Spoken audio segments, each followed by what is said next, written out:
یہ بریلوی دیوبندی بھی امام کعبہ کے پیچھے نماز نہیں پڑھتے، ان کے اپنے اختلافات ہیں، دیوبندی تو پھر بھی پڑھ لیتے ہیں، بریلوی جو کٹر قسم کے ہیں وہ تو بالکل نہیں پڑھتے، اہل تشیع پڑھ لیتے ہیں چونکہ وہ ایران سے فتویٰ آ گیا ہے، خامنائی صاحب کا اللہ بھلا کرے، انہوں نے فتویٰ دے دیا کہ ہو جاتی ہے نماز۔ اور یہ جو پارٹی ہے نا یہ ان سے بھی ہٹ کے ہے، یہ جماعت المسلمین پارٹی ہے، وہ طاغوت اس حوالے سے کہتے ہیں، وہ کہتے ہیں جی امام کعبہ اور یہ سارے لوگ جو ہیں وہ چونکہ اس باطل سسٹم کا حصہ بنے ہوئے ہیں اس لیے امام کعبہ کے پیچھے نماز نہیں ہوگی۔ تو نماز میرے بھائی ہر ایک کے پیچھے ہو جائے گی۔ صحیح بخاری میں 695 نمبر حدیث ہے کہ حضرت عثمان کو جو لوگ شہید کرنے آئے تھے ان کے بارے میں حضرت عثمان نے کہا کہ نمازیں ان کے پیچھے پڑھ لو، حالانکہ حضرت عثمان کے وہ باغی تھے۔ تو یہ حضرت عثمان کے تو باغی نہیں، وہ خلافت راشدہ کو توڑنے آئے ہوئے تھے، چلیں یہ ملوکیت کے ساتھ ہیں، وہ تو خلافت راشدہ کو ختم کرنے آئے تھے، ان کے پیچھے بھی نماز ہو گئی۔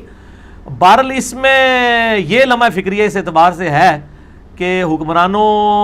کی اصلاح بھی ایسے علماء کو کرنی چاہیے۔ شخص اللہ رسول آخرت کا انکار نہیں کر دیتا، ختم نبوت کا انکار نہیں کر دیتا، اس وقت تک وہ اپنی تمام گمراہیوں کے باوجود مسلمان ہے، اور جب وہ مسلمان ہے تو مسلمان کے پیچھے نماز پڑھے گا، ٹھیک ہے۔ باقی بہتر سے بہتر کی تلاش میں لوگوں کو رہنا چاہیے،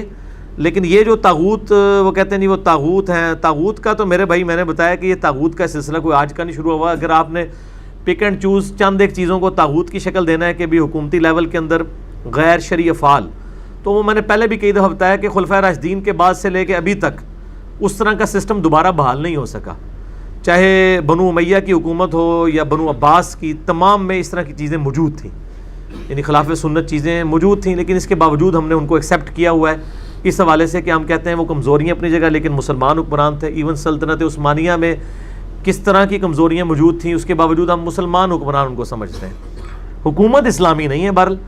اسی طریقے سے سعودیہ ہو یا ایران ہو، ان سب کے بارے میں میرا یہی موقف ہے کہ ان حکومتوں کو ہم اسلامی نہیں سمجھتے، لیکن مسلمانوں کی حکومتیں تو ہیں، جدھر بھی مسلمانوں کی غالب اکثریت ہے تو مسلمانوں کی جمعیت کو نہیں توڑنا چاہیے اور نماز پڑھ لینی چاہیے۔